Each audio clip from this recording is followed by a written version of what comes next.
Hello बच्चों, आज हम लोग बात करेंगे 11th NCERT chapter number 6 anatomy of flowering plants में एग्जाम्पलर सीरीज़ के एमसीक्यू। आइए बच्चों, एक एक सवाल बात करते हैं। फर्स्ट क्वेश्चन है बच्चों a transverse section of stem is stained first with safranin and then with fast green following the usual schedule of double staining for the preparation of a permanent slide. What would be the color of the stained xylem and phloem? तो बच्चों, आपको xylem और phloem का colour directly याद रखना है, क्योंकि आप थ्योरेटिकली पढ़ते हैं नीट के लिए, कोई प्रैक्टिकल, कोई लैब, कोई स्टेनिंग नहीं करनी होती, तो इसलिए इसे लर्न रखिएगा। ए पार्ट रेड और ग्रीन, यही इसका सही राइट आंसर है, रेड और ग्रीन।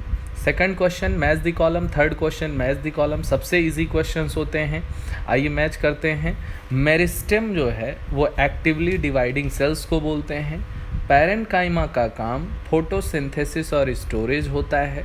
कॉलेनकाइमा जो है मैकेनिकल सपोर्ट, जो सॉफ्ट स्टेम्स होते हैं, पार्ट होते हैं, उनको प्रोवाइड करती हैं। स्क्लेरेनकाइमा स्क्लेरिड्स में आएंगे और एपिडर्मल टिश्यू में स्टोमेटा इंक्लूड किए जाते हैं। तो आप ऑप्शन सर्च कर लीजिए, B part is the right answer. A का थर्ड, बी का फर्स्ट, सी का सेकंड, डी का फिफ्थ, ई का फोर्थ।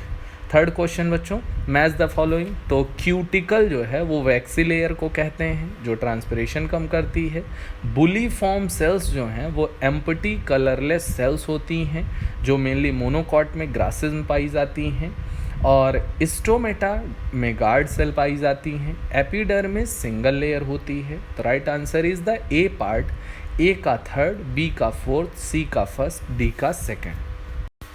फोर्थ क्वेश्चन है बच्चों, identify the tissue system from among the following. तो ये पुरानी एनसीईआरटी में है, जबकि नई में थोड़ा सुधार करके सही क्वेश्चन पूछा है। Identify the simple tissue from among the following.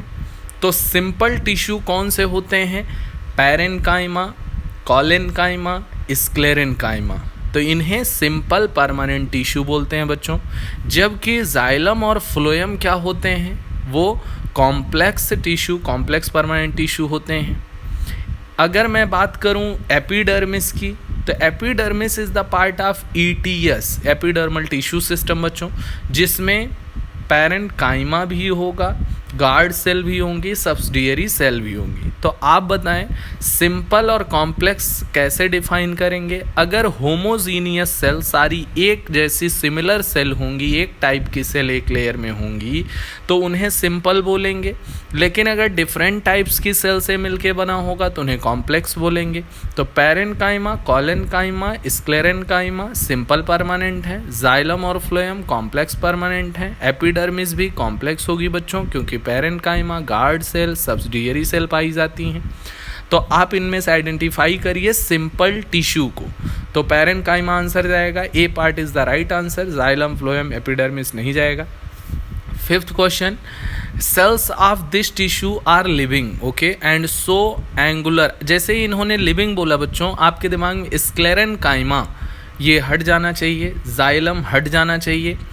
तो स्क्लेरेनकाइमा, जाइलम तो आंसर नहीं होने हैं। So angular wall thickening they also provide mechanical support the tissue is. तो एंगुलर वॉल थिकनिंग जो है बेटा, वो हेमिसेल्यूलोज और पेक्टोज की जो नज़र आती है वो कॉलेनकाइमा में नज़र आती है, जो मैकेनिकल सपोर्ट सॉफ्ट स्टेम या पेटियोल को देती है।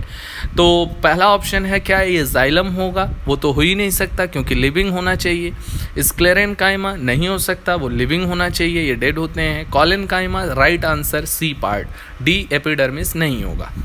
Sixth question, epiblema of roots is equivalent to. बच्चों, एनसीईआरटी एग्जाम्पलर में बहुत सारे सवाल ऐसे हैं जो आप एनसीईआरटी टेक्स्ट बुक को पढ़ के नहीं कवर कर सकते हैं, इसलिए इनके सवाल बेहद इम्पॉर्टेंट और अच्छे हैं। तो आप एक एक चीज़, एक एक सवाल, एक एक ऑप्शन को सिंसियरली सुनिए, समझिए और इन चीज़ों को ध्यान रखिए, ताकि एग्ज़ाम में आपसे ये डायरेक्ट सवाल गलत ना हो। तो epiblema of roots is equivalent to, epiblema word जो है वो एपिडर्मिस के लिए होता है बेटा, इसे पाइलीफेरस लेयर भी बोलते हैं और एक आध बार तो राइजोडर्मिस भी बोल देते हैं। और बेसिकली ये एपिडर्मिस जो रूट की होती है, रूट एपिडर्मिस के लिए ये शब्द इस्तेमाल किया जाता है। Epiblema of roots is equivalent to pericycle, endodermis, epidermis, stele. तो epidermis is the right answer, C part. 7th question बच्चों, अच्छा सवाल। एक कॉन जॉइंट मतलब एक साथ जुड़े होने चाहिए, एंड ओपन वेस्कुलर बंडल। तो ओपन वेस्कुलर बंडल मतलब कॉन जॉइंट मतलब जाइलम फ्लोएम एक साथ जुड़े होने चाहिए। ओपन का मतलब कैम्बियम प्रेजेंट होगी, सेकेंडरी ग्रोथ भी होगी इसका मतलब, और वो केवल डाइकॉट में हो सकता है, रूट हो चाहे स्टेम हो। और कॉन जॉइंट जो हैं वो तो स्टेम में ही हो सकते हैं, रूट में तो रेडियल होता है। तो आप बताओ कॉन जॉइंट वर्ड पे अगर कंसंट्रेट करिए आप तो स्टेम ही केवल आंसर में होना चाहिए, और ओपन का मतलब कैम्बियम हो तो सेकेंडरी ग्रोथ हो तो केवल डाइकॉट होना चाहिए। तो आंसर तो यहीं आपको मिल गया, डाइकॉट और स्टेम, मतलब स्टेम डाइकॉट का होना चाहिए। तो dicot stem is the right answer. तो observe in the transfer section, monocot root, monocot stem नहीं, इनमें तो क्लोज वेस्कुलर बंडल पाए जाते हैं, कैम्बियम नहीं होती, सेकेंडरी ग्रोथ नहीं होती बच्चों। Dicot root, radial vascular bundle पाए जाते हैं, कॉन्जॉइंट नहीं होते। Dicot stem is the right answer, D part. 8th question देखिए बच्चों, interfascicular cambium and cork cambium are formed due to. जैसा आप जानते हैं बेटा, कैम्बियम वर्ड का इस्तेमाल प्लांट की लेटर लाइफ में यूज़ होता है, जो मेरिस्टेमेटिक, जो कुछ सेल जो पहले डिवाइड कर नहीं रही होती हैं और later in the life plant की वो डिवीज़न की पावर आ जाती है उसमें। तो आप जानते हैं जो कैम्बियम है वो फुल्ली डिफरेंशिएटेड पैरेनकाइमेटस सेल से बनती हैं। तो आप बताइए पैरेनकाइमेटस सेल क्या है, डिफरेंशिएटेड हैं और वो अपना एक काम कर रही हैं, उनमें सेल डिवीज़न नहीं है पावर। आप बताओ अगर वो कैम्बियम बनाती हैं तो इसका मतलब वो अपना डिफरेंशिएशन का लॉस करती हैं, मतलब डी डिफरेंशिएट होती हैं। तो आप बताओ पैरेनकाइमेटस सेल जो कि फुल्ली डिफरेंशिएटेड हैं वो डी डिफरेंशिएट होके कैम्बियम फॉर्मेशन करती हैं। तो ये किसके द्वारा फॉर्म होते हैं, सेल डी डिफरेंशिएशन के। Option C is the right answer. Cell division से होते हैं, लेकिन ये पैरेनकाइमेटस के लिए सेल डिवीज़न वर्ड नहीं, सेल डिफरेंशिएशन नहीं। सेल डिफरेंशिएशन में तो खुद ही पैरेनकाइमा आता है, parenchyma, collenchyma, sclerenchyma, primary xylem, primary phloem is the example of differentiation. Cell dedifferentiation, हाँ, तो डी डिफरेंशिएशन में कौन आएगा, इंटरफेसिकुलर कैम्बियम और कॉर्क कैम्बियम। और री डिफरेंशिएशन के एग्जांपल कौन होते हैं, कॉर्क, सेकेंडरी कॉर्टेक्स और सेकेंडरी जाइलम, सेकेंडरी फ्लोएम। तो कॉर्क का नाम फेलेम भी होता है, कॉर्क। सेकेंडरी जाइलम जो है, सेकेंडरी फ्लोएम भी रीडिफरेंशिएशन में आएगा बच्चों। सेकेंडरी कॉर्टेक्स को हम लोग फेलोडर्म भी बोलते हैं। तो ये सब आप एनाटॉमी में पढ़ते हैं। तो 8th क्वेश्चन का राइट आंसर जो है वो सी पार्ट है, बट बाकी ऑप्शन को भी आप ध्यान रखिए। 9th question, phellogen and phellem respectively denote. बहुत आसान सवाल है, डायरेक्ट है। फेलोजन कॉर्क कैम्बियम को और फेलेम कॉर्क को और फेलोडर्म सेकेंडरी कॉर्टेक्स को और कॉर्क कैम्बियम और सेकेंडरी कॉर्टेक्स, मतलब फेलेम, फेलोजन और फेलोडर्म तीनों को मिला के पेरिडर्म कहते हैं। तो B is the right answer. क्या फेलोजन कहते हैं कॉर्क कैम्बियम को और फेलेम कहते हैं कॉर्क को। 10th क्वेश्चन मोस्ट इंपॉर्टेंट है बच्चों, अच्छा सवाल है, पूछा जा सकता है। In which of the following pairs of parts of a flowering plant is epidermis absent. नीचे दिए गए जो कपल्स ऑफ पार्ट हैं उनमें एपिडर्मिस किस में अब्सेंट होती है। पहला ऑप्शन है root tip and shoot tip, जो मेरिस्टेमेटिक भी होंगे, shoot bud and floral bud, ovule and seed, petiole and pedicel. Petiole word leaf के स्टॉक को, पेडिसल फ्लावर के स्टॉक को। ओव्यूल और सीड में एपिडर्मिस होती ही है। सूट बड फ्लोरल बड में होगी, लेकिन बच्चों रूट के टिप और सूट के टिप पे कभी भी, जो कि मेरिस्टेमेटिक जोन होते हैं, उनमें एपिडर्मिस नहीं होती है, एब्सेंट होती है। तो A is the right answer of the 10th question. तो इसे आप ध्यान रखें। 11th क्वेश्चन देखिए, how many shoot apical meristems are likely, shoot apical meristem SAM, how many shoot apical meristems are likely to be present in a twig, मतलब टुकड़े में, of a plant possessing 4 branches and 26 leaf. आप एक काम करिए, एक figure बना लीजिए छोटा सा, क्या कि एक मेन स्टेम बनाइए जिसकी टिप पे 1 नंबर दीजिए, और उसी मेन स्टेम से बच्चों 4 ब्रांचेज निकालिए। टिप से नहीं, वो टिप को 1 नंबर आपने दे दिया, ख़त्म। उसी के अलग अलग नोड से 4 ब्रांचेज निकालिए और चारों ब्रांचेज के टिप पे नंबरिंग करिए 2, 3, 4, 5।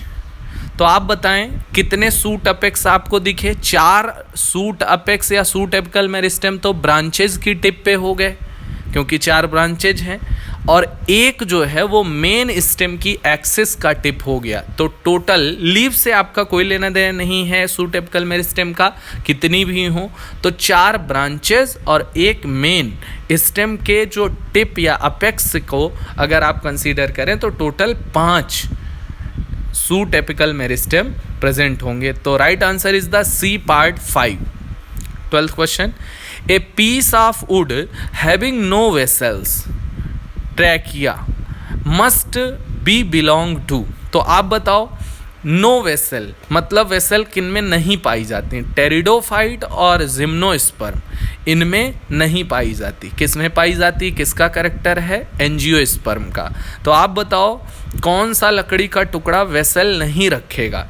टीक एंजियोस्पर्म है, होंगी वेसल। मैंगो एंजियोस्पर्म है, होंगी वेसल। और पाइन जिम्नोस्पर्म है, वेसल्स नहीं होती हैं। जाइलम है लेकिन उनमें वेसल नहीं है। फ्लोएम है, उनमें कंपेनियन सेल नहीं है। तो pine is the right answer, C part. D palm, जो कि डेट पाम एंजियोस्पर्म है, तो उसमें तो वेसल होगी ही। 13 question, a plant tissue when stained showed the presence of hemicellulose and pectin in cell wall of its cell. The tissue represent, direct question है। तो आप जानते हैं एंगुलर थिकनिंग हो, हेमिसेलुलोज पेक्टिन का डिपोजिशन हो, और ये मैकेनिकल सपोर्ट लिविंग पार्ट को देना हो, तो ये सब काम किसका है, कोलेनकाइमा का। तो A is the right answer, collenchyma. Sclerenchyma xylem meristem गलत है, ए is the right answer, collenchyma. 14th question देखिए बच्चों, पुरानी एनसीईआरटी में थोड़ा सा करेक्शन नई के अकॉर्डिंग है। नई एनसीईआरटी का जो पूरा सवाल है वो है इन कोनीफर्स। तो आप देखेंगे पुरानी में नहीं टाइप है, वो आपको मैं बोले दे रहा हूँ।